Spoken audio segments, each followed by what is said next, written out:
Hello students, today we will be studying the osteological features of articulated foot. Now what we see here is the articulated foot. Now the foot has tarsal bones which make up the tarsus, metatarsal bones which make up the metatarsus, and the phalanges. Now the tarsal bones are short bones.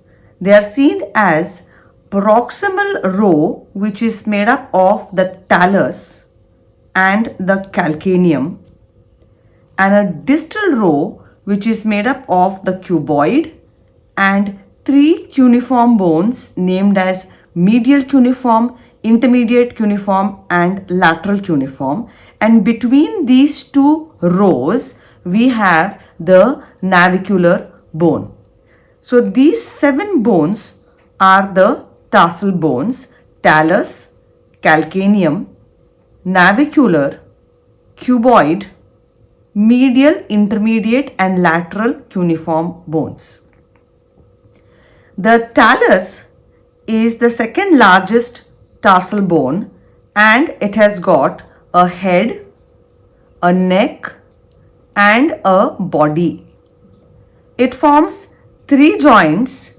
It forms the ankle joint, which is a compound modified hinge type of synovial joint. It forms the talocalcaneo-navicular joint, which is a restricted ball and socket type of synovial joint, and it forms the subtalar joint. The calcaneum is the largest tarsal bone and in Latin it means the heel. We then go on to see the navicular bone, which in Latin means a small or a little ship. It has a proximal concave surface which is going to articulate with the head of the talus. The cuboid is named so because it is cubical in shape. The 3 cuneiform bones are named so because each one of them is wedge shaped. The talus is the only tarsal bone which has no muscle attachments. We then go on to see the metatarsal bones, 5 in number, which constitute the metatarsus.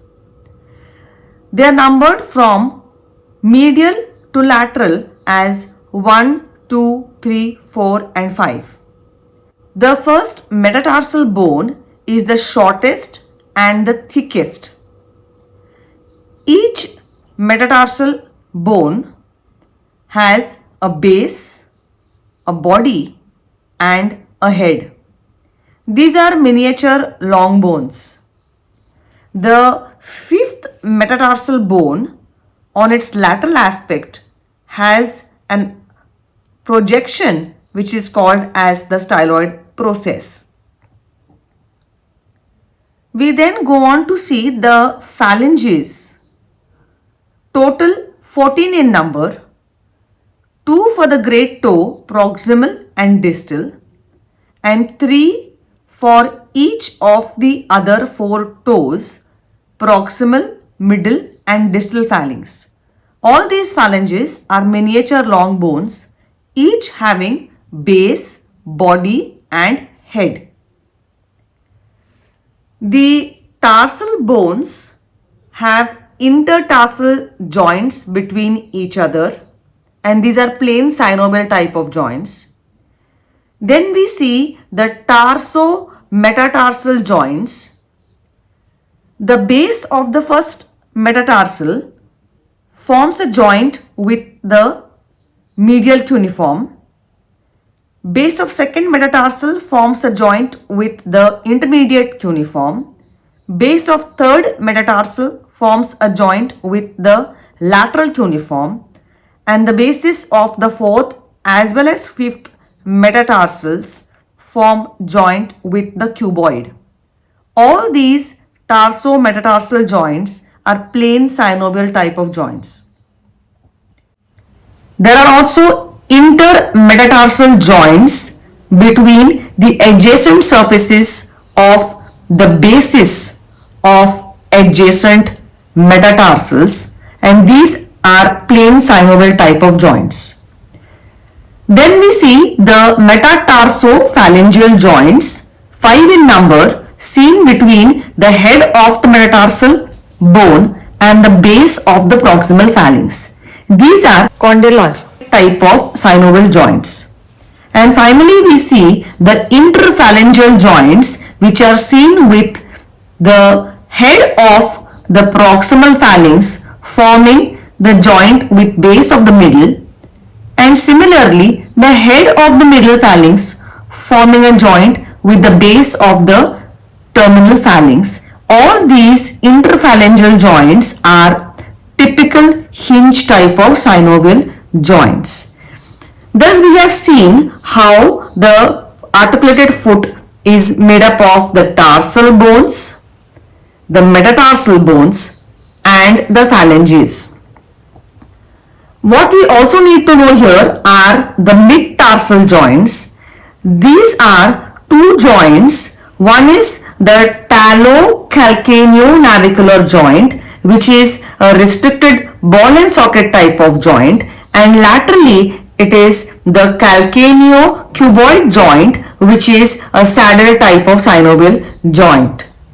So these were all the joints seen in the articulated foot. When we identify the side to which the foot belongs, posterior most is the calcaneum, while anteriorly are the terminal phalanges. Medially, we see the talus, navicular, and the medial cuneiform continuing anteriorly as or with the first metatarsal bone, while laterally is the lateral part of the calcaneum, the cuboid, and the fifth metatarsal, which we can identify based on the presence of the styloid process.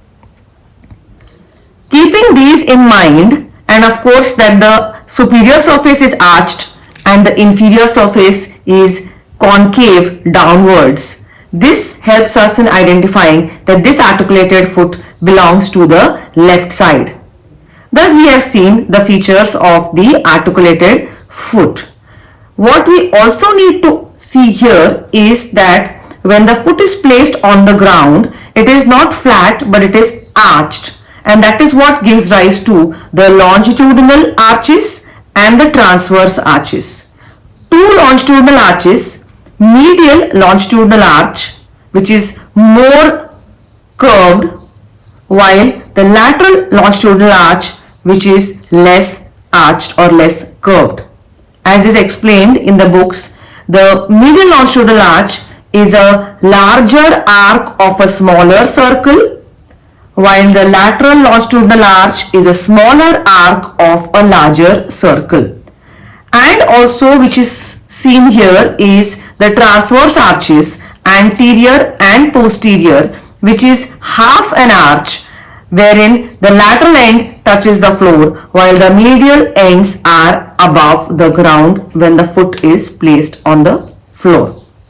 These are the features of the articulated foot. Thank you.